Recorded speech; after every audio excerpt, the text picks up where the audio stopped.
Rusia kerahkan militer baru dekat perbatasan Ukraina.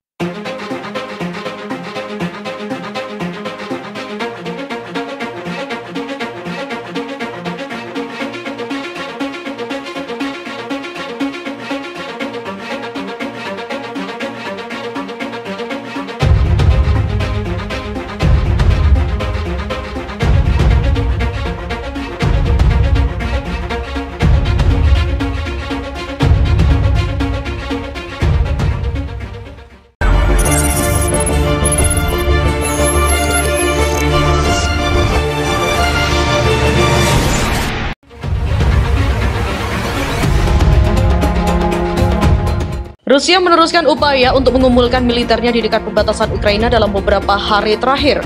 Meskipun Presiden AS Joe Biden mendorong Presiden Rusia Vladimir Putin untuk menurunkan tensi sesuai dengan pertemuan virtual sebelumnya pada minggu lalu. Dilansir dari CNN, unit militer Rusia dengan jumlah yang lebih besar telah dikirim ke area perbatasan pada beberapa hari terakhir. Pemerintah AS dan Ukraina juga telah melihat sejumlah bukti bahwa Rusia telah mulai mengalihkan sistem kereta api dan sistem komersial udaranya. Hal ini untuk mendukung upaya militer, meskipun penampakan yang sama juga terlihat pada musim semi lalu selama penguatan militer Rusia terakhir yang akhirnya diperintahkan untuk kembali mundur. Sejumlah gambar satelit juga menunjukkan bahwa Rusia telah mengerahkan militernya ke area sekitar 30 mil dari perbatasan Ukraina. Sejumlah gambar tersebut juga memperlihatkan peningkatan aktivitas antara tanggal 7 September sampai 5 Desember terkait dengan kendaraan militer Rusia di wilayah barat daya Rusia, kota Soloti. Berdasarkan penilaian intelijen AS, setidaknya 50 grup taktis batalion telah diturunkan di sekitar perbatasan Ukraina dengan 6 lainnya sedang dalam perjalanan. Sejumlah grup ini yang biasanya masing-masing terdiri dari 900 personil merupakan unit tempur yang sangat beragam dan sangat mandiri. Ini terdiri dari pasukan artileri, senjata anti-tank, pengintaian, dan juga unit teknis. Pasukan BTG ini juga sebelumnya merupakan pameran utama dalam aktivitas militer Rusia di Ukraina pada tahun 2014 lalu. Hingga kini, pemerintahan Biden masih melihat peluang untuk mencegah invasi dari Rusia. Melihat Putin hingga kini juga belum kunjung mengambil keputusan untuk melancarkan serangan.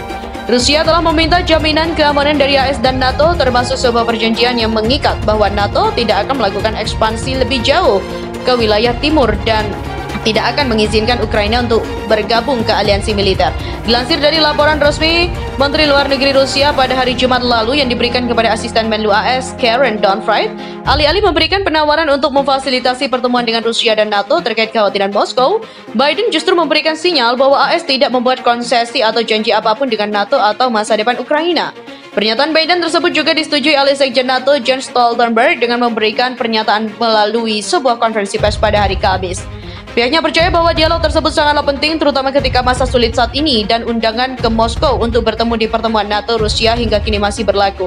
Dan kami siap untuk duduk bersama, tapi kami tidak akan pernah berkompromi dengan hak setiap negara berdaulat seperti Ukraina untuk memilih jalan dan prinsipnya dan 30 sekutu lainnya untuk menentukan kapan Ukraina siap bergabung ke aliansi, kata Jens Stoltenberg.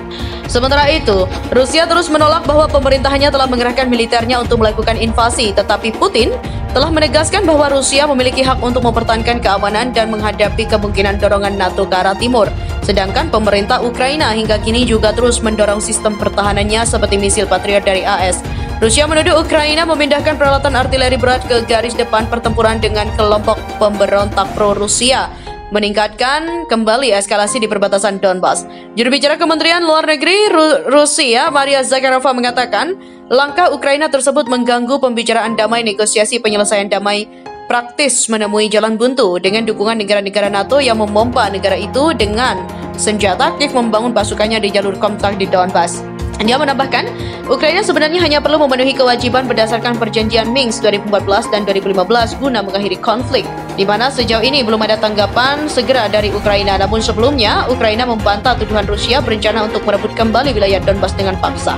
Presiden Ukraina Volodymyr Zelensky juga berharap untuk mencapai kesepakatan gencatan senjata yang baru, di mana pernyataan Zakharova itu terjadi 2 hari setelah Presiden Amerika Serikat atau AS Joe Biden melakukan pertemuan virtual dengan mitranya dari Rusia, Vladimir Putin. Pertemuan itu didominasi pembahasan yang tegang soal Ukraina. Biden menyuarakan keprihatinan tentang kehadiran kekuatan militer Rusia di dekat perbatasan.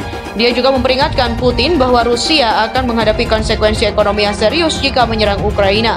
Sementara itu, Putin menimpali tuduhan bahwa negaranya akan menyerang Ukraina pada awal 2022, sebagaimana disampaikan intelijen AS. merupakan bentuk provokasi. Dia justru menuduh Ukraina dan NATO mengompori ketegangan